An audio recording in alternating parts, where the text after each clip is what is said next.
Olá, boas-vindas a mais uma conversa empresarial. Eu sou o Cláudio Nazajon e o tema de hoje é a nova reforma tributária brasileira, especificamente o Imposto sobre Valor Agregado, ou IVA. Eu selecionei 10 perguntas que muitos empresários têm feito sobre o novo imposto e neste episódio eu trago as respostas que podem ajudar a esclarecer o assunto, que ainda parece um pouco confuso. Eu vou começar explicando o conceito de IVA, como ele funciona em outros países e como se espera que funcione no Brasil.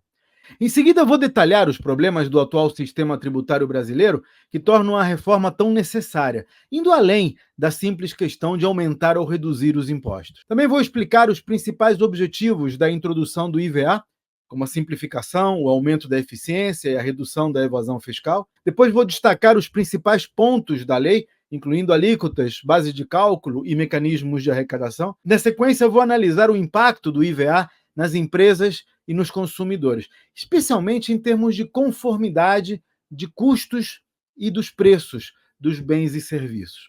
Depois vou falar um pouco sobre o mecanismo de cashback do povo, que promete devolver parte do imposto pago para as famílias de baixa renda, e vou citar exemplos de como funciona isso em países como o Canadá e o Uruguai, que já implementaram. Vou também discutir algumas críticas e preocupações levantadas por especialistas, empresários e consumidores, e trazer as lições aprendidas de outros países que já implementaram o IVA e como podem ser aplicadas no contexto brasileiro. Daí eu vou listar algumas das principais incertezas que ainda existem sobre a reforma e, no final, vou mostrar o cronograma previsto e os desafios que ainda precisam ser superados para implementar a reforma. Aí você pode perguntar: tá, Cláudio, mas de onde você tirou isso tudo? Esse assunto parece demandar especialistas em contabilidade e em direito, e eu não sou nenhum nem outro. Então, considerando que a minha formação é em engenharia e gestão empresarial, eu quero esclarecer que este é um desses casos em que qualquer pessoa que estuda um determinado assunto por um par de horas provavelmente vai saber mais do que 90% da população sobre esse assunto. Eu acho que esse é o caso aqui. Como a minha empresa desenvolve sistemas de gestão contábil e empresarial, eu meio que sou obrigado, por dever de ofício, a entender das leis, estudar os impactos delas sobre a contabilidade e sobre a gestão das empresas. E nesse contexto, eu uso várias fontes de informação. Por exemplo, eu monitoro diariamente os sites oficiais do governo, incluindo o Ministério da Economia, a Receita Federal, a Câmara dos Deputados, o Senado Federal. Eu também leio com atenção os relatórios das principais instituições de pesquisa, incluindo aí a Fundação Getúlio Vargas, o Instituto Brasileiro de Planejamento e Tributação, IBPT, e o Instituto de Pesquisa Econômica e Aplicada, IPEA. Além disso, eu costumo acompanhar publicações acadêmicas, incluindo aí artigos de revistas e livros sobre economia e direito tributário, e ultimamente eu tenho dado uma especial atenção aos artigos e reportagens de veículos como o Valor Econômico, Folha de São Paulo, o Globo. Então, não sou advogado nem contador, mas sim, já dediquei bem mais do que 2 horas para estudar o assunto e provavelmente conheço mais do que a média da população sobre ele. De qualquer forma, se algum dos pontos que eu vou abordar na conversa de hoje forem relevantes para você, eu sugiro que você procure um especialista antes de tomar alguma atitude mais significativa. A lei da reforma tributária tem essencialmente 4 pontos que merecem atenção. O primeiro é a unificação dos impostos. O IVA vem a substituir vários tributos por um único, simplificando o processo de arrecadação.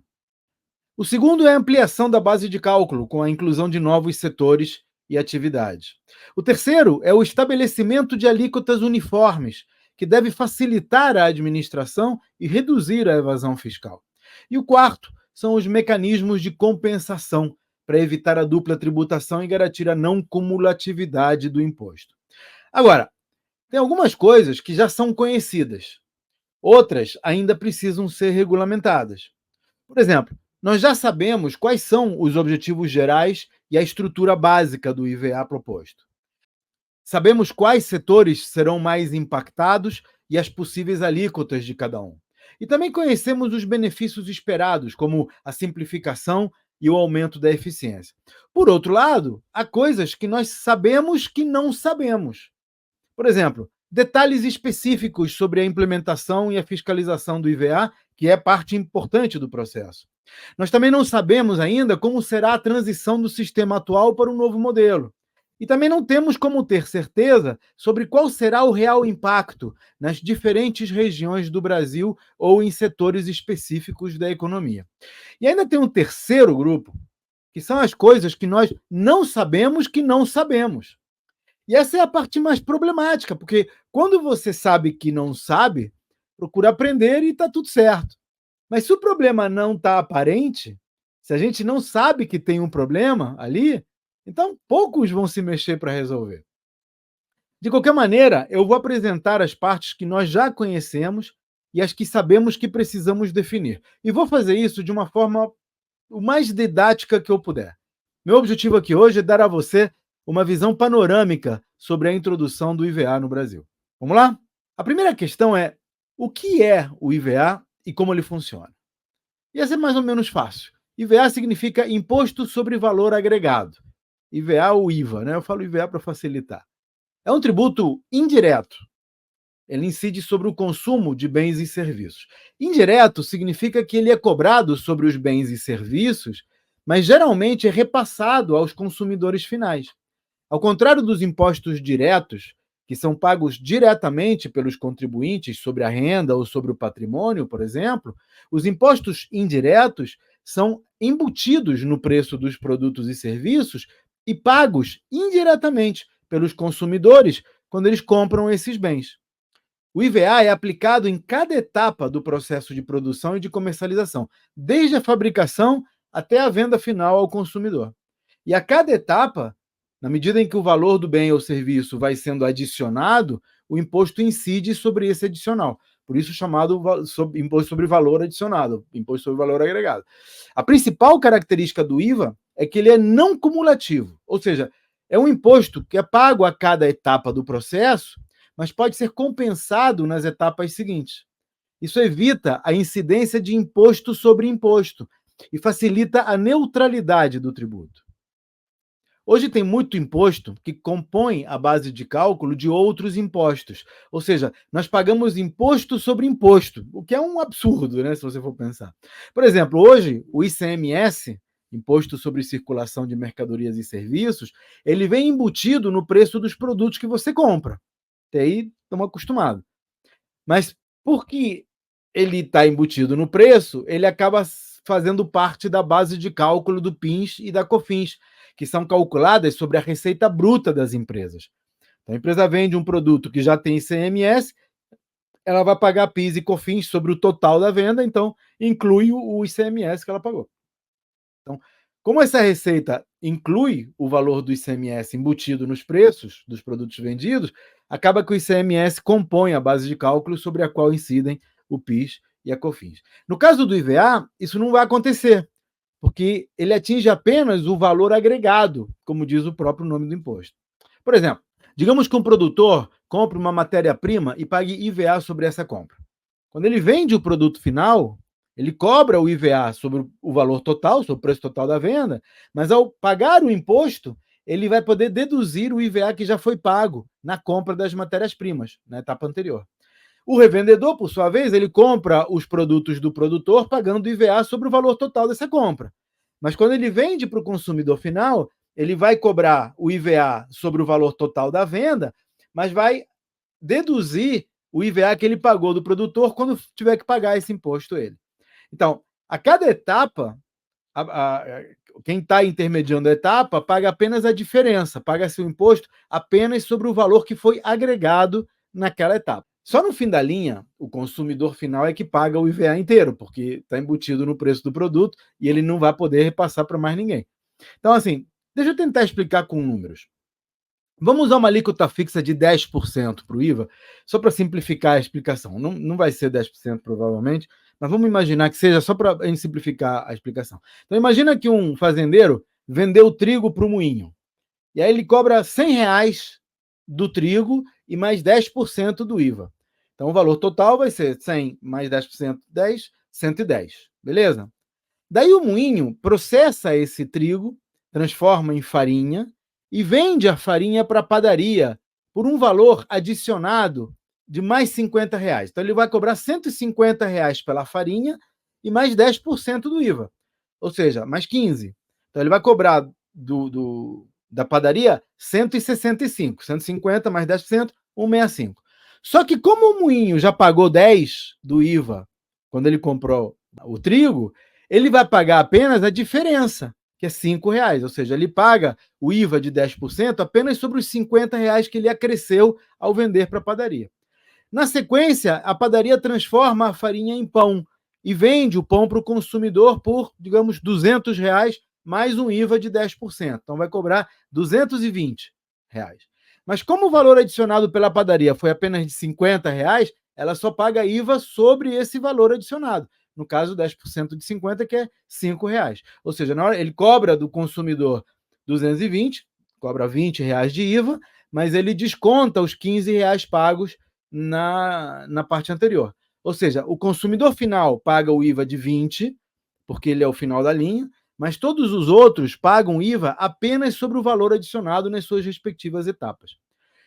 No caso do produtor, ele vai pagar sobre a produção, que foi de R$ 100, então ele paga 10.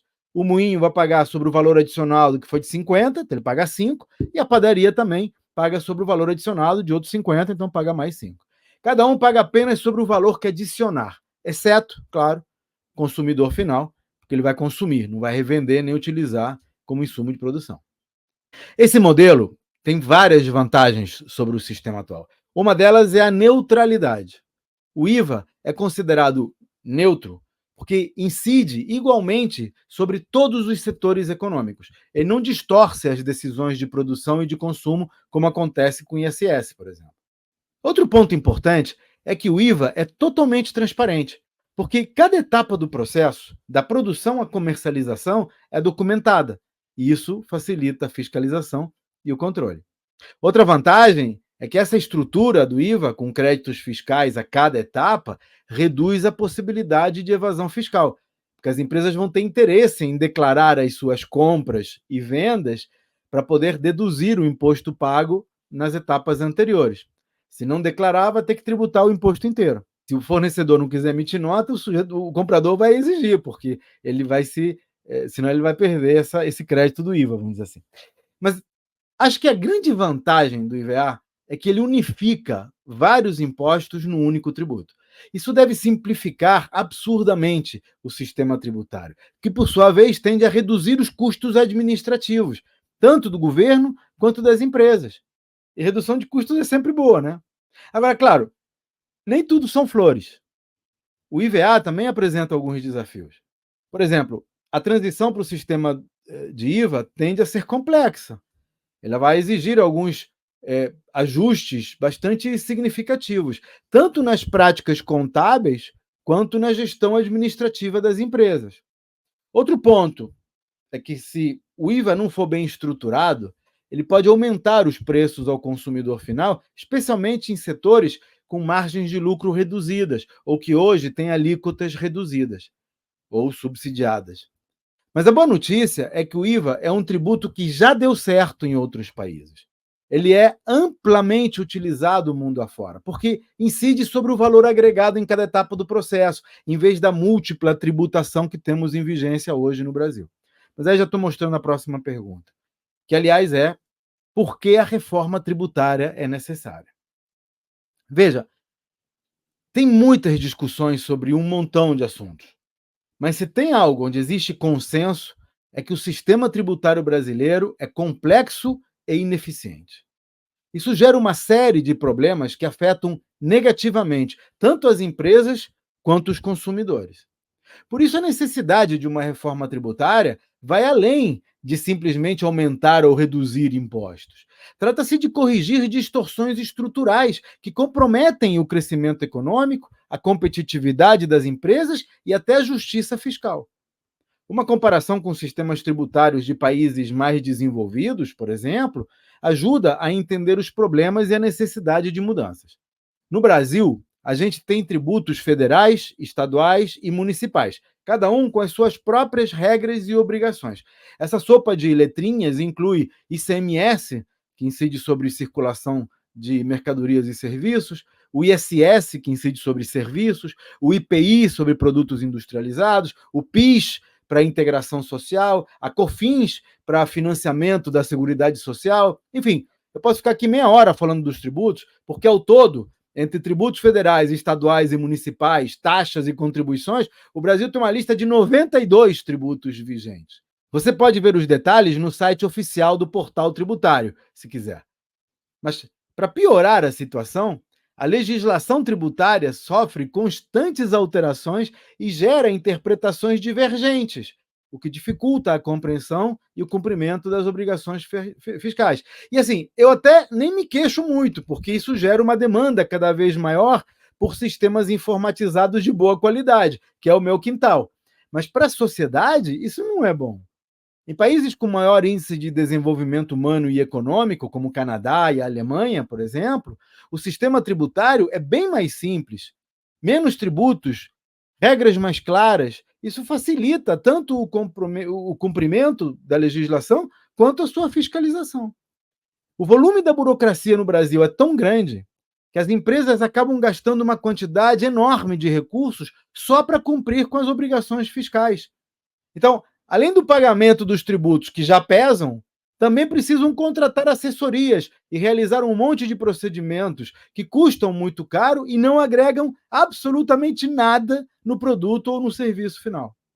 Só para contextualizar, segundo o Banco Mundial, as empresas no Brasil gastam, em média, 1.958 horas por ano para preparar, declarar e pagar impostos, comparando com uma média de 234 horas nos países da OCDE, que é a organização que agrupa as economias mais desenvolvidas do planeta, uma espécie de clube dos ricos, onde, aliás, o Brasil está querendo entrar. Mas, cara, 1958 dá 81 dias de trabalho ininterrupto, 24 horas por dia, 7 dias por semana, 81 dias trabalhando só, né, para declarar impostos. Quase 3 meses de trabalho ininterrupto só para declarar os impostos. 1.958 horas de salários, de encargos, de tempo absolutamente improdutivos, custos que agregam zero no produto final ou no serviço prestado. Fora o valor dos impostos propriamente ditos. Não estou nem entrando no mérito aqui se tem que pagar imposto, não tem que pagar imposto, se o imposto é caro ou alto, não. É que fora o imposto, a gente gasta 1.958 horas por ano para preparar os impostos. A complexidade do sistema é tamanha que exige a contratação de profissionais especializados e o uso de sistemas sofisticados de gestão tributária que aumentam ainda mais os custos operacionais. E, como eu disse, eu não me queixo muito, porque eu vivo disso. Minha empresa desenvolve justamente sistemas de gestão contábil e fiscal. Mas, como cidadão, sinceramente, eu preferia ter que vender pipoca na praia. Outro problema sério do sistema tributário atual é a cumulatividade, é o chamado efeito cascata. Em outras palavras, hoje nós pagamos impostos sobre impostos. Alguns tributos, como o ICMS, o PIS e a COFINS, como eu falei antes, são cumulativos, são calculados em cascata. Quando você tem que pagar impostos sobre outros impostos anteriores, isso aumenta o preço final dos produtos e serviços. Esta cumulatividade distorce a cadeia produtiva, incentivando a informalidade, principalmente nas pequenas empresas. Na União Europeia, impera o IVA, que não é acumulativo. Ou seja, ele permite a dedução dos impostos pagos nas etapas anteriores. Isso evita o efeito cascata e reduz o custo final para o consumidor. Outra coisa, no caos tributário brasileiro, a interpretação das normas tributárias é frequentemente contestada. Isso leva a uma quantidade insana de litígios fiscais. A falta de clareza nas regras aumenta o risco de atuações e de multas, além de favorecer fiscais que agem de má-fé. Outro ponto relevante do sistema atual é a desigualdade regional. Os estados e municípios frequentemente oferecem incentivos fiscais para atrair empresas. Afinal, todo mundo quer gerar empregos e desenvolver as suas regiões, certo? Só que isso leva à chamada guerra fiscal, que cria enormes desigualdades regionais e distorções na localização de investimentos. E como a arrecadação de impostos varia muito entre as diferentes regiões, isso cria uma enorme desigualdade econômica. Essa é a realidade do Brasil. Regiões mais desenvolvidas, com impostos mais baratos, que atraem mais empresas e geram maior arrecadação. e regiões menos desenvolvidas, que por atrair menos empresas e gerar menos arrecadação, precisam aumentar os impostos, desincentivando a atividade econômica num círculo vicioso que atrapalha todo mundo. Em países mais desenvolvidos, como a Alemanha, por exemplo, existem mecanismos de equalização fiscal. Eles ajudam a equilibrar a arrecadação nas diferentes regiões, o que promove maior equidade. Aqui não só é desigual, como é injusto. O sistema tributário atual pesa mais sobre consumidores de baixa renda, que gastam uma parte maior da sua renda em consumo, pagando uma parcela maior de impostos indiretos. Chega a ser absurdo. Por isso é comum ouvir que no Brasil o rico não paga imposto. Mas a culpa não é dos ricos, é do sistema tributário e da forma como ele foi estruturado, entende? Isso considerando que todo mundo faz tudo certinho. E você e eu sabemos que no Brasil não é bem assim que a banda toca, né? Aqui tem evasão, tem sonegação, tem corrupção. E no final, isso acaba pesando ainda mais no bolso de quem tem poucos recursos.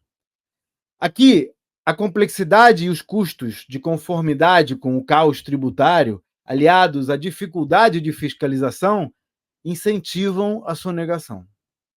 Isso não só prejudica a arrecadação, que sustenta os serviços públicos, como gera um aumento da carga sobre os contribuintes que cumprem com as suas obrigações. Em países nórdicos, como a Suécia, por exemplo, tem sistemas tributários progressivos nos quais a carga tributária é proporcional à capacidade de contribuição dos cidadãos. E o problema da complexidade do sistema tributário atual no Brasil não é só para os consumidores, não, tá? Ele atinge a economia como um todo, porque também reduz a competitividade das empresas brasileiras no mercado global. Outro ponto é a insegurança jurídica e a carga tributária elevada, que acabam desencorajando investimentos, tanto estrangeiros quanto nacionais, o que reduz ainda mais o potencial de crescimento econômico do país. Para comparar, Singapura, que passou de ser uma ilha pobre para se tornar uma das nações mais ricas do mundo, tem um sistema tributário simples e eficiente, com baixos impostos corporativos. Isso atrai investimentos estrangeiros e promove um ambiente de negócios altamente competitivo. Conclusão: a reforma tributária é necessária, tanto para simplificar e modernizar o sistema tributário brasileiro, como para torná-lo mais eficiente, mais justo, mais favorável ao desenvolvimento econômico. E uma parte dessa reforma é a introdução do IVA, que vai eliminar a cumulatividade, reduzir a burocracia, aumentar a transparência, criar segurança jurídica, que hoje não existe, e promover um ambiente de negócios mais competitivo e mais justo. Parece que eu estou animado? Pois é, eu estou mesmo. Então, outra pergunta é: quais são os principais objetivos da introdução do IVA no Brasil? E assim, tem muitos, mas entre os mais relevantes estão a simplificação do sistema, o aumento da eficiência e a redução da evasão fiscal, como eu já mencionei. Por exemplo, simplificar o sistema tributário brasileiro, que atualmente é composto por quase uma centena de impostos federais, estaduais e municipais, cada um com as suas próprias regras e alíquotas, significa, em essência, reduzir a quantidade de impostos. O IVA ele vai substituir vários tributos: ICMS, ISS, IPI, PIS, COFINS. Vai unificar todos esses num único imposto sobre o consumo de bens e serviços. Atualmente, uma empresa que opera em diferentes estados do Brasil precisa atender a diferentes legislações estaduais de ICMS, o que envolve altos custos administrativos e jurídicos. Com o IVA, essa empresa vai passar a lidar com um conjunto único de regras e de alíquotas, ou seja, menos burocracia e, portanto, menos custos operacionais. Outro objetivo da reforma é tornar o sistema tributário mais eficiente. Isso implica na eliminação da cumulatividade dos impostos para reduzir distorções econômicas. O IVA é não cumulativo, ele permite que as empresas deduzam o imposto pago nas etapas anteriores da cadeia produtiva. Isso evita a incidência de imposto sobre imposto e promove uma estrutura mais racional de custos. Por exemplo, no sistema atual, uma fábrica de imóveis paga ICMS sobre a madeira, paga IPI sobre o produto final. E ainda paga PIS e COFINS em cada etapa da comercialização, que por sua vez incidem sobre o ICMS e o IPI. Já com o IVA, a fábrica vai pagar o imposto sobre valor agregado em cada etapa e ainda vai poder deduzir o IVA pago nas compras de matéria-prima, por exemplo. Isso tende a reduzir o custo total do produto e a tornar o processo de produção muito mais atraente. Finalmente, um terceiro objetivo do IVA é reduzir a evasão fiscal. Isso deve aumentar a transparência no processo de arrecadação de impostos e vai acontecer porque o IVA possui um mecanismo de compensação que incentiva as empresas a manter registros detalhados das suas transações, ao contrário do que acontece hoje, quando muitas empresas esquecem de fazer os registros para pagar menos impostos. No novo sistema, as empresas vão precisar documentar o imposto pago nas etapas anteriores para poder deduzir o imposto a pagar nas etapas seguintes. Isso cria uma trilha de auditoria mais clara e dificulta a evasão. Pega uma empresa de serviços de consultoria, por exemplo.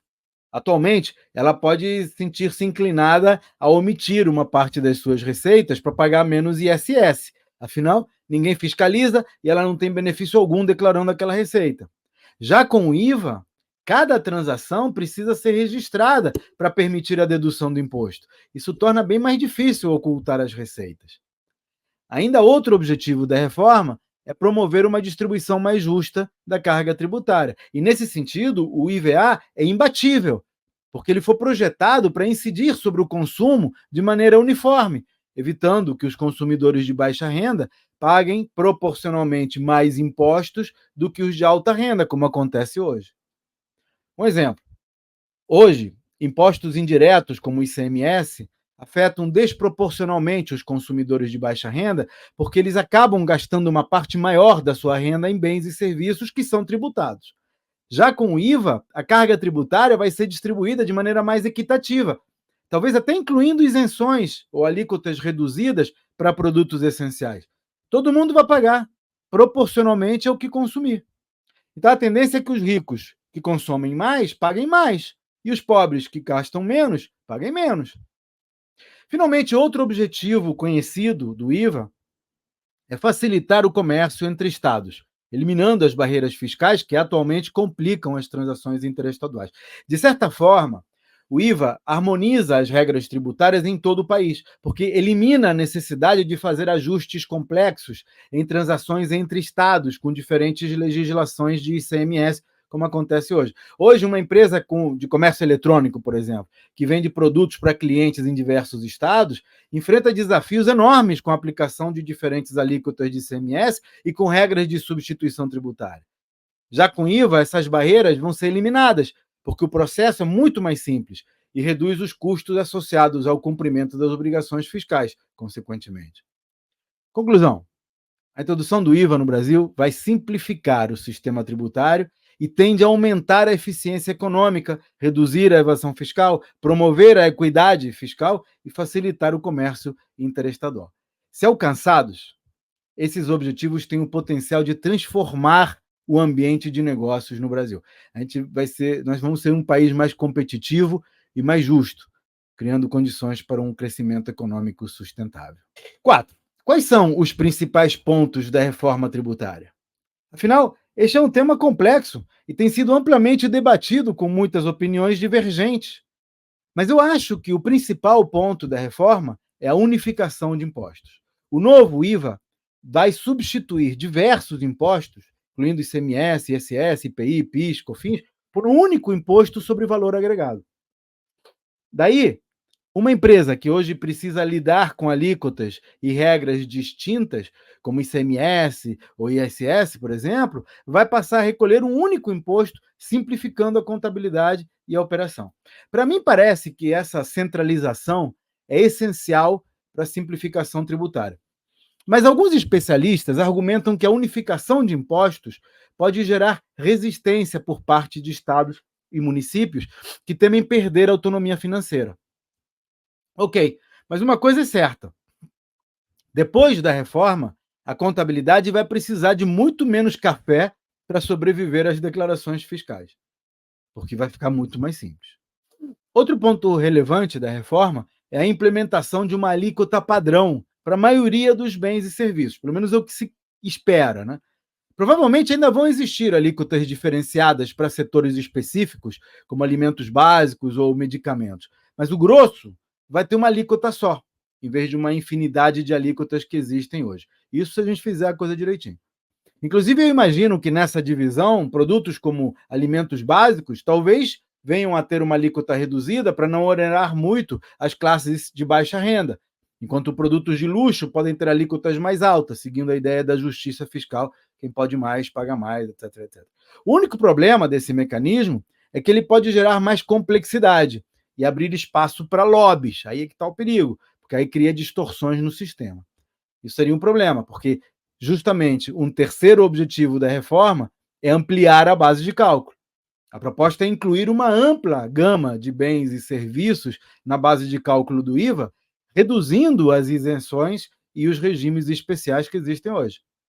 Hoje, por exemplo, serviços financeiros têm regimes especiais de tributação. Eles passariam a ser tributados pelo IVA, aumentando a base de arrecadação. E eu aplaudo essa ampliação da base, que acho que é uma fonte inteligente de reduzir a carga tributária sem reduzir a arrecadação.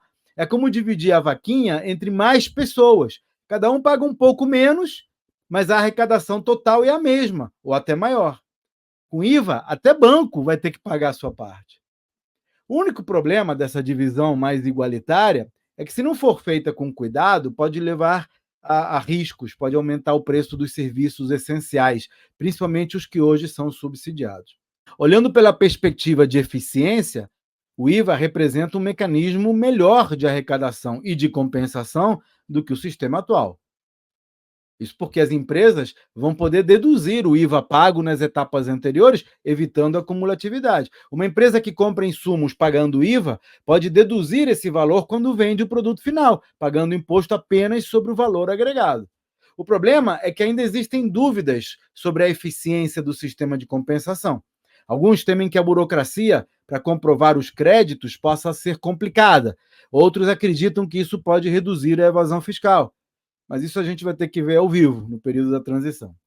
Nós vamos ter um período para nos adaptarmos a essa nova realidade. Originalmente, a ideia é começar a implementar em 2026 e ter todas as etapas concluídas até 2033. Mas até isso pode, eu diria até que provavelmente vai ser ajustado conforme a necessidade. Seja como for, a implementação deve ser gradual. Vai ter um período de transição para as empresas e os governos se adaptarem às mudanças. Mais ou menos como foi no caso da nota fiscal eletrônica e, mais recentemente, com o E-Social. A ideia é implementar um cronograma que prevê a redução progressiva dos antigos impostos e a introdução gradual do IVA. Isso vai facilitar a realização dos ajustes, principalmente nos sistemas de contabilidade e no sistema de arrecadação.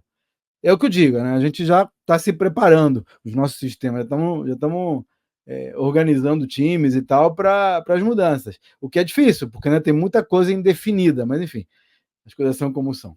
Se esperar a implementação para começar a fazer os ajustes, aí a gente não chega a tempo. Então a gente vai ter que construir o avião com ele voando. Na verdade, algumas pessoas defendem um período de transição mais longo para justamente minimizar os impactos negativos, mas tem outras que acreditam que uma transição mais rápida poderia acelerar os benefícios da reforma, que, cara, são muitos.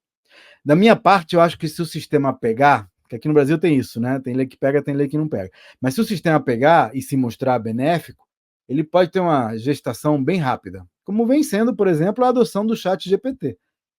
Já se a turma ficar com muito lenga-lenga, se o povo achar que está trocando 6 por meia dúzia, ou se tiver a percepção de que piorou, em vez de melhorar, aí é provável que demore muito mais tempo.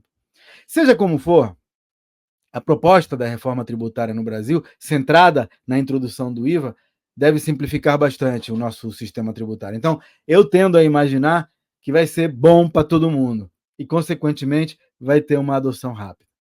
Dá para prever, por exemplo, com uma certa dose de certeza, que o IVA vai aumentar a eficiência e vai reduzir a evasão fiscal.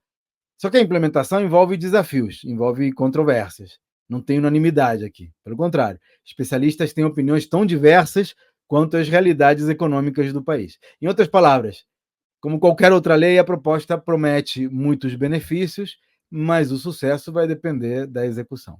5. Qual vai ser o impacto do IVA nas empresas e nos consumidores? A introdução do imposto sobre valor agregado no Brasil promete trazer uma série de impactos positivos, tanto para as empresas quanto para os consumidores. Vamos analisar esses impactos em termos de conformidade, custos para as empresas e preços dos bens e serviços para os consumidores. Eu começo com a questão da conformidade e da simplificação. Se você concordar com a ideia de que a unificação de vários tributos no único imposto vai permitir que as empresas tenham um sistema de conformidade mais simples, dá para inferir que o resultado vai ser uma redução do tempo e dos recursos gastos na administração tributária. Além disso, o fato de o IVA ser mais simples e mais uniforme tende a reduzir os conflitos e os litígios fiscais, o que vai gerar mais segurança jurídica. Hoje, as pessoas não têm muito claro como a salada de tributos funciona ou se aplica. Cada um interpreta do seu jeito. Isso acaba gerando muitas disputas judiciais que, no sistema tributário simplificado e uniforme, onde as regras são firmes, são simples e são claras, não tem motivos para existir. Claro que sempre tem os litigantes de má fé, mas esses não se criam se o sistema for bem estruturado. De acordo com uma pesquisa da Fundação Getúlio Vargas, a simplificação tributária pode reduzir os custos administrativos das empresas em até 20%. 20%! Se isso der certo, as empresas vão precisar de menos malabarismos contábeis e vão poder dar mais foco nos negócios. Analisando sobre o ponto de vista dos custos operacionais, o IVA também traz vantagens. Menos tributos significam menos tempo gasto na contabilidade, menos necessidade de contratar especialistas para lidar com a complexidade tributária. Segundo a Confederação Nacional da Indústria, para você ter uma ideia, a redução da burocracia pode liberar recursos que as empresas vão poder reinvestir em produtividade. Em outras palavras, menos papelada tributária significa mais tempo para inovar e produzir. Tá. E qual é a vantagem do IVA para os consumidores? Bom, a primeira é a clareza do que estamos pagando. Ao contrário do que acontece hoje, em que nem eu nem você sabemos quanto estamos pagando de imposto em cada produto que compramos, o IVA é transparente, porque o imposto é um só e vem destacado na nota fiscal. Vai estar lá, nota tanto de serviços ou produtos, tanto de IVA. Acabou ali. Também vai ter um impacto positivo sobre os preços, pelo menos no longo prazo. No início pode até ser que haja um aumento nos preços em setores que hoje são beneficiados por regimes especiais ou subsídios, mas principalmente enquanto as regras não estiverem muito definidas, porque isso vai exigir uma certa precaução por parte das empresas para proteger, né, para se protegerem de surpresas. Mas no longo prazo, a eliminação da cumulatividade tende a levar a uma redução dos preços, porque o custo final dos produtos não vai mais incluir múltiplas camadas de impostos. E aí, havendo margem, o mercado pressiona os preços para baixo. Um estudo da OCDE mostrou que os países que implementaram o IVA observaram a estabilização dos preços depois de um período inicial de ajuste.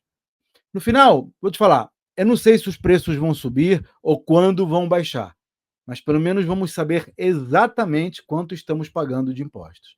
E a ideia é que o novo sistema seja mais justo do que o atual, no que tange a quem paga impostos sobre o quê? Então, além das possíveis alíquotas reduzidas sobre a cesta básica, por exemplo, vai ter um mecanismo chamado cashback do povo. E essa é a sexta pergunta. 6. O que é o cashback do povo e como ele vai funcionar? O cashback do povo é uma iniciativa prevista no contexto da reforma tributária para devolver aos consumidores uma parte do valor pago em impostos sobre o consumo, especificamente o IVA. A medida tem o objetivo de reduzir os impactos regressivos do imposto nas famílias de baixa renda, para garantir que uma parcela do valor gasto com impostos retorne para os consumidores da base da pirâmide. Agora, como é que isso vai funcionar? Bom, a gente vai saber depois, né? Mas o plano é começar identificando os beneficiários. Então, esse programa ele provavelmente vai ser direcionado principalmente às famílias de baixa renda inscritas em programas sociais, como o Cadastro Único para Programas Sociais do governo federal, por exemplo. A identificação dos beneficiários provavelmente vai ser feita com base na renda familiar. Por exemplo, uma família inscrita no CadÚnico com renda mensal de até 3 salários mínimos deve ser elegível para o programa de cashback. A partir daí, a cada compra realizada, esses consumidores vão acumular créditos, equivalentes a uma percentagem do valor do IVA pago sobre o produto ou serviço. Os estabelecimentos comerciais provavelmente vão ser obrigados a emitir as notas fiscais detalhando o valor do IVA pago e os créditos de cashback acumulados para essas famílias. Aí vai pelo CPF. Assim, cada consumidor vai poder fazer o seu próprio controle. Então, por exemplo, se uma família compra alimentos no mercado e paga R$ 100 de IVA ao longo do mês, parte desse valor vai ser acumulado como crédito de cashback. E depois os créditos vão poder ser resgatados periodicamente, tanto por meio de transferências diretas para as contas bancárias dos beneficiários, quanto via abatimento nas contas de serviços, como energia elétrica, água e por aí vai. O governo diz que vai disponibilizar uma plataforma online, ou um aplicativo, onde os beneficiários vão poder acompanhar o saldo e os créditos para solicitar o resgate. Deve ser algo parecido com o que acontece hoje com IPTU, IPVA e por aí vai. Certamente vai haver limites mensais e anuais para o valor de cashback que cada família vai poder acumular, mas as condições e os valores específicos só serão definidos em regulamentos daqui a pouco, né? Mais à frente. Seja como for, esse cashback certamente vai reduzir o peso da carga tributária sobre os consumidores mais vulneráveis, o que deve proporcionar um alívio financeiro direto para essa população. Além disso, o mecanismo tende a incentivar as famílias a exigir as notas fiscais nas suas compras, coisa que não acontece hoje. Isso ajuda a combater a informalidade e a sonegação fiscal. Todos ganham. Aliás, até onde eu sei, tanto economistas quanto especialistas em políticas públicas têm visto o cashback do povo como uma inovação positiva, desde que os recursos de fato cheguem realmente às famílias que mais precisam. Mas vou ser franco, esse consenso não é comum. Aliás, uma questão que vale a pena a gente entender, e aí vai a próxima pergunta, que é 7. Quais são as principais críticas e preocupações com o IVA? Porque uma das principais preocupações é que o IVA pode levar a um aumento nos preços dos bens e serviços, principalmente no curto prazo. Isso, claro, afetaria negativamente o poder de compra dos consumidores, principalmente das classes mais baixas. E sim, isso pode acontecer. Produtos que atualmente são isentos de certos tributos ou têm alíquotas reduzidas, por exemplo, podem sofrer aumentos de preço com a aplicação de uma alíquota uniforme do IVA. Mas a ver pelo histórico de outros países e pelo que a gente está prevendo aqui, mesmo esses produtos tendo um aumento no início, a tendência é depois, com o tempo, eles ajustarem para baixo. O mercado vai fazer pressão pela baixa do preço e os empresários vão diminuir as margens na medida em que eles vejam que o sistema funciona. Por isso que é chave o sistema funcionar bem, haver fiscalização adequada, todo mundo entrar na base, parar com a sonegação e com a evasão fiscal, para que todo mundo pague. A tal da vaquinha distribuída por mais gente, cada um paga menos. Outro desafio é a dificuldade de adaptação das empresas a um novo sistema. A transição para o IVA pode exigir das empresas investimentos em sistemas de contabilidade e treinamento de pessoal, principalmente as micro e pequenas empresas, que têm menos recursos para investir em sistemas e treinamento. Essas talvez possam enfrentar dificuldades na adaptação ao IVA. Por isso, a transição vai ser gradual. Ela vai dar tempo a todo mundo de se adaptar ao novo modelo. Um terceiro desafio é com relação aos governos estaduais e municipais, porque eles podem ter medo de perder a autonomia fiscal com a centralização da arrecadação tributária. E também podem temer que isso afete as suas receitas ou a sua capacidade de gestão financeira. Além disso, estados que hoje têm regimes especiais de ICMS, por exemplo, podem sentir-se prejudicados pela padronização das alíquotas e pelas regras do IVA, porque isso tende a acabar com a regra fiscal e com as benesses tributárias. Isso ninguém discute. Outra preocupação é com certos setores importantes, como a educação privada e a saúde, por exemplo, que muitas vezes têm regimes tributários especiais que podem ter que enfrentar aumentos nos custos. Esses setores argumentam que a reforma precisa considerar as suas particularidades para evitar impactos negativos desproporcionais. E talvez até levem a espaço para isso. Em alguns países que adotaram o IVA, esses setores são até isentos, mas eu falo disso daqui a pouco. Afinal, a ideia é justamente acabar com os subsídios e ampliar a base de arrecadação. Enfim, o tempo vai dizer o que vai ser, mas esperemos que quanto mais gente pagando, menor o tributo para todo mundo. Muito bem. Falando em tempo, a pergunta número 8 é: o que o Brasil pode aprender com a experiência de outros países? A implementação do imposto sobre valor agregado em diversos países ao redor do mundo oferece lições muito ricas e podem ser aplicadas ao contexto brasileiro.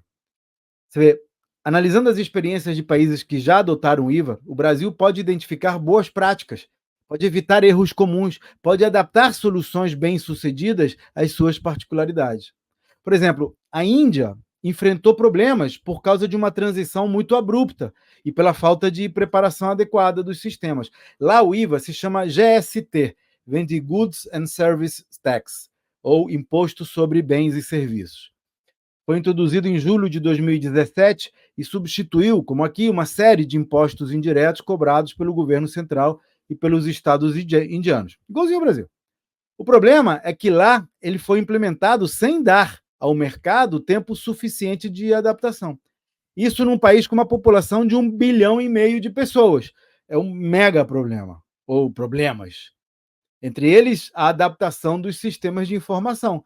Houve dificuldades na conformidade, houve necessidade de adaptação por parte das empresas e dos governos estaduais, houve resistência inicial de alguns estados e setores que temiam perdas na receita ou aumentos no custo.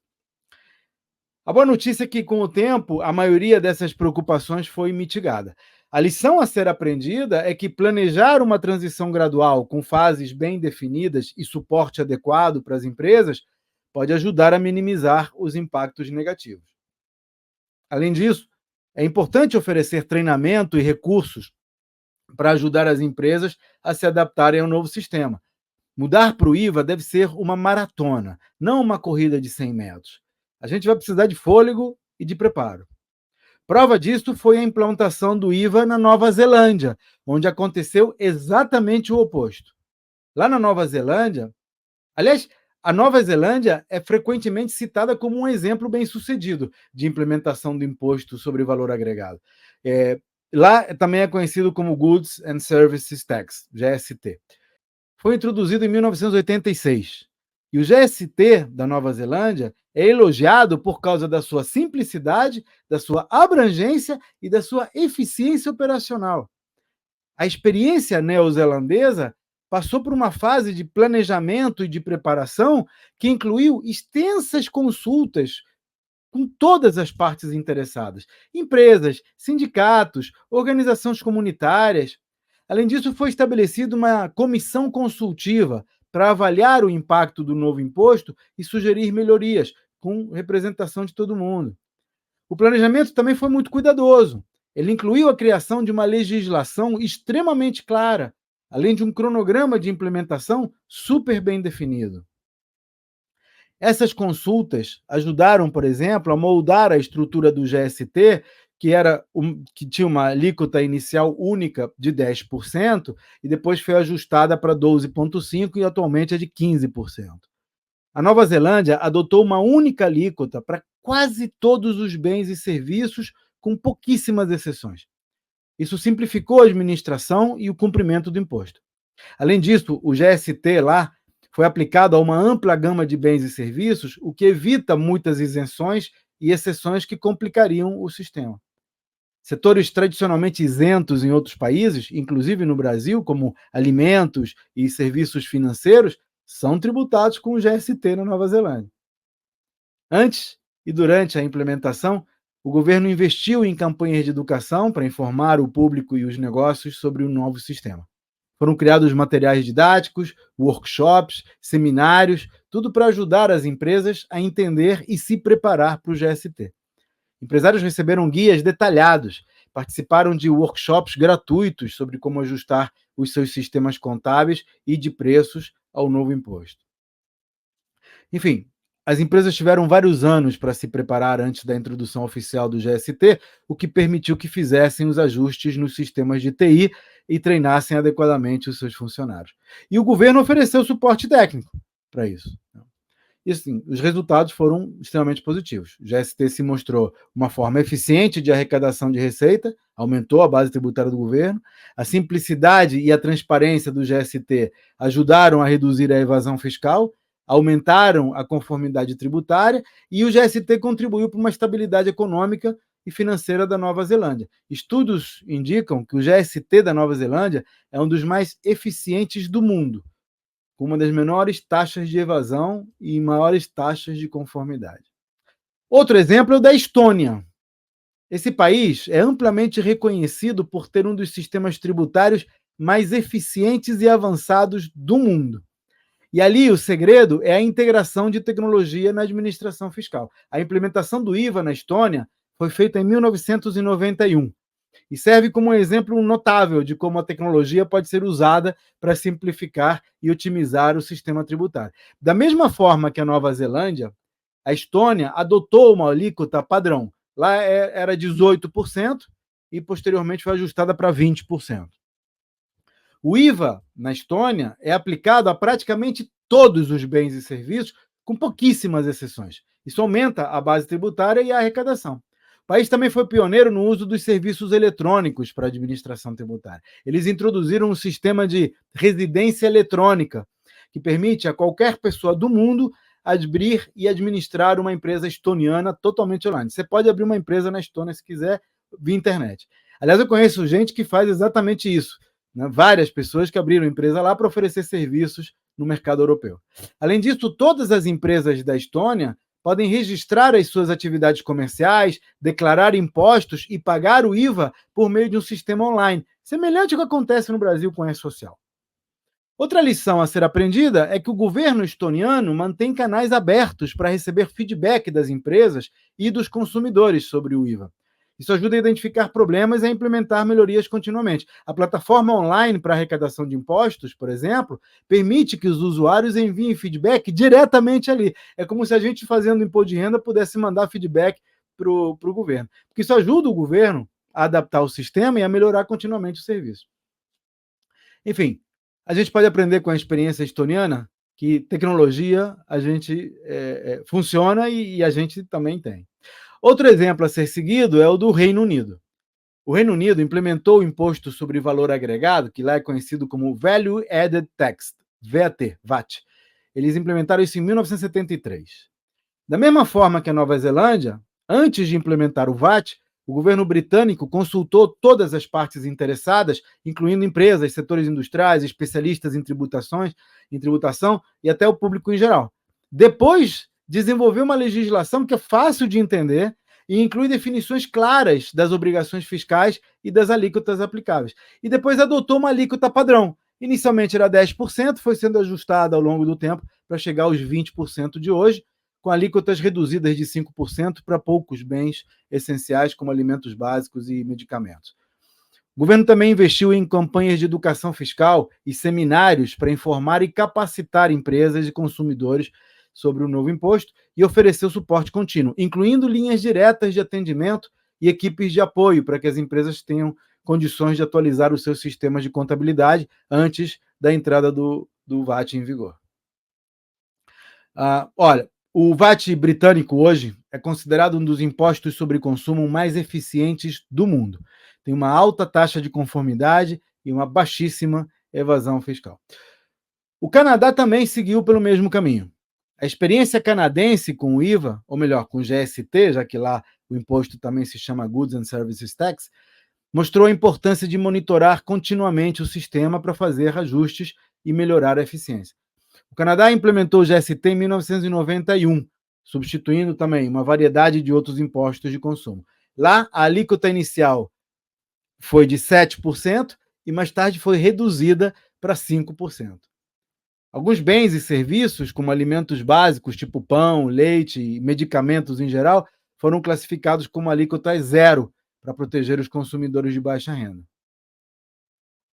O governo canadense também investiu em campanhas de educação para informar empresas e consumidores sobre o novo imposto, incluindo a criação de guias, manuais e vários seminários. As empresas lá receberam kits de treinamento gratuitos, acesso a workshops, enfim, treinamento para se adequar ao GST. Já na Alemanha, a chave do sucesso foi a colaboração entre o governo e o setor privado. A Alemanha implementou o imposto sobre valor agregado em 1968. Foi parte de uma iniciativa mais ampla da Comunidade Econômica Europeia para harmonizar os sistemas tributários dos seus membros. E da mesma maneira que os demais países, o governo alemão fez consultas a todas as partes interessadas, depois desenvolveu uma legislação clara e facilmente compreensível, daí implementaram o IVA com apenas 2 alíquotas, né? Alimentos básicos, livros e medicamentos, 7%. A maioria dos outros bens e serviços, todos eles 19%. Alguns poucos serviços, como saúde e educação, foram isentos de IVA para reduzir o impacto sobre os consumidores. E a principal lição para o Brasil é a necessidade de manter um diálogo aberto com o setor privado e incorporar as suas contribuições para antecipar problemas. Quem disse que o governo e empresas não podem ser amigos? Aprender com a experiência dos outros países que implementaram o IVA pode permitir ao Brasil adotar muitas das práticas que facilitaram essa transição. Nós não temos por que passar pelos perrengues que a turma lá de fora passou. Podemos aprender com os erros deles e ir direto para os acertos. Por exemplo, focando na infraestrutura simples, focando numa transição bem planejada, em investimentos em tecnologia, em colaboração com o setor privado. Todos elementos essenciais para o sucesso na implementação do IVA que podem perfeitamente ser aplicados por aqui. Agora, se por um lado a gente pode olhar para fora e ver como foi o processo em outros países, tirar algumas certezas, por outro lado, tem muita coisa que ainda não está clara e que pode ser diferente por aqui. E aí vem a pergunta número 9. Quais são as principais incertezas sobre o IVA? Porque tem tanta incerteza que é difícil definir quais são as principais e quais são secundárias. Mas uma coisa que é fundamental e ainda não está definida é o valor das alíquotas específicas para os diferentes serviços. A definição de uma alíquota padrão e de possíveis alíquotas reduzidas ou zeradas, assim como eventuais produtos ou serviços que podem ser isentos, é algo que precisa ser detalhado e rápido. E isso é um problema, porque a falta de clareza sobre as alíquotas pode não só gerar incerteza para as empresas na precificação de produtos e do planejamento financeiro, como há risco de pressão do lobby de diferentes setores, o que pode levar a distorções no projeto original. Também não está claro como funcionarão os mecanismos de compensação dos créditos fiscais. A maneira como os créditos serão administrados e devolvidos precisa ser definida, porque isso pode gerar problemas de fluxo de caixa para as empresas ou complicações na administração fiscal. Outro ponto importante é que ainda existem dúvidas sobre como a reforma vai afetar a distribuição de renda entre estados e municípios e como vai ser tratada essa questão da guerra fiscal. Essa indefinição pode levar a conflitos entre diferentes níveis de governo e disputas internas nunca são coisa boa. Com relação à implementação, também não está claro quem vai fazer o que quando, né? Não está claro qual vai ser o cronograma para a transição do sistema atual para o novo modelo IVA. Por enquanto, a gente está trabalhando com as datas de 2026 a 2033, mas que nem a Band, né? Tudo pode mudar em 20 minutos. O período de adaptação e as etapas da implementação ainda precisam ser detalhados. A falta de um cronograma claro tende a causar incertezas e dificuldades para as empresas adaptar os sistemas, os processos. Aliás, exatamente como aconteceu com a implementação da nota eletrônica e depois com o E-Social. Então, sinceramente, eu espero que o governo aprenda com a experiência. E, aliás, falando de experiência, não está muito claro como vai ser feita a fiscalização do novo imposto no que diz respeito às atribuições e responsabilidades dos órgãos federais, estaduais e municipais. Isso pode levar a ineficiências ou a problemas de conformidade. Outra coisa que ninguém sabe é como é que a transição para o IVA vai afetar os preços ao consumidor, especialmente os setores que atualmente são beneficiados por isenções ou alíquotas reduzidas. Impactos desconhecidos nos preços podem afetar o poder de compra dos consumidores e gerar insatisfação pública. E aí, dependendo da época, isso pode gerar pressões políticas e atrapalhar o projeto de longo prazo em troca de benefícios no curto prazo. A gente já viu esse filme antes. Além disso, na dúvida, os comerciantes tendem a aumentar os preços para se proteger. E não estão errados. Se eles não fizerem isso, as empresas morrem e todos perdem. Em suma, a solução é não gerar dúvidas. Quanto mais transparente a regra, quanto mais segurança o empresário tiver, menor a necessidade de incluir taxas de risco nos preços. Capite? E claro, há dúvidas sobre a capacidade tecnológica do governo para suportar a administração eficiente do IVA, incluindo sistemas de TI e a infraestrutura necessária para a declaração e pagamento eletrônico dos impostos. A falta de infraestrutura tecnológica adequada pode comprometer a eficiência e até a integridade do novo sistema tributário. Essa incerteza se aplica em áreas críticas, que vão precisar de maior detalhamento antes da implementação plena do IVA no Brasil. Mas a gente vai precisar abordar essas questões de forma transparente e principalmente participativa, para poder ganhar a confiança de todas as partes interessadas, incluindo empresas, consumidores e governos das diferentes esferas. E agora? Agora, a pergunta número 10 é: quais são os próximos passos para a implementação do IVA? E assim, existe uma trilha mais ou menos definida, mas como diz a Band, em 20 minutos tudo pode mudar. A reforma tributária avançou muito em 2023. O Legislativo aprovou a proposta da emenda constitucional, a emenda número 45 de 2019. Ela foi transformada em emenda constitucional 132 de 2023. A Câmara dos Deputados aprovou o texto final em dezembro de 2023, depois de o Senado também ter dado o seu aval em novembro. E durante esse processo, houve debates, houve consultas públicas. Os parlamentares, pelo menos em tese, tentaram garantir que o projeto de lei atendesse aos interesses de todos os estados e setores econômicos, buscando um consenso. Agora, o governo vai precisar definir as alíquotas específicas do IVA para diferentes bens e serviços, incluindo possíveis alíquotas reduzidas e isenções. Hoje, a tese estabelece duas alíquotas dentro de um sistema de IVA dual. A CBS, Contribuição sobre Bens e Serviços, que vai ser um imposto federal e vai substituir o PIS e a COFINS, vai ter uma alíquota de 8,8%, e o IBS, Imposto sobre Bens e Serviços, que é um imposto estadual e municipal, vai substituir o ICMS e o ISS com uma alíquota de 17,7%. A alíquota combinada desses dois impostos totaliza aproximadamente 26,5%. Mas o Ministério da Fazenda estima que a alíquota combinada pode eventualmente chegar a 27,5%, dependendo de ajustes e de isenções específicas que ainda estão sendo discutidas. Além das alíquotas, o governo também precisa elaborar regulamentos detalhados para a aplicação do IVA, incluindo regras de compensação de créditos fiscais e procedimentos para declaração. Então, devem ser criados grupos de trabalho para desenvolver os regulamentos, com a participação de especialistas e representantes dos setores afetados, imagino eu. Depois será necessário desenvolver ou adaptar sistemas de tecnologia da informação, né, o software, para suportar a administração do IVA, tanto do lado do governo quanto do lado das empresas. Isso vai incluir plataformas para registro, declaração, pagamento eletrônico. Os sistemas federais, estaduais e municipais vão precisar ser integrados, eles têm que falar um com o outro, para garantir uma administração eficiente e principalmente evitar a duplicidade de esforços. Nesse ponto, o governo pode contratar empresas de tecnologia para desenvolver plataformas integradas e fornecer treinamento aos funcionários públicos responsáveis pela administração do IVA, como aconteceu em outros países.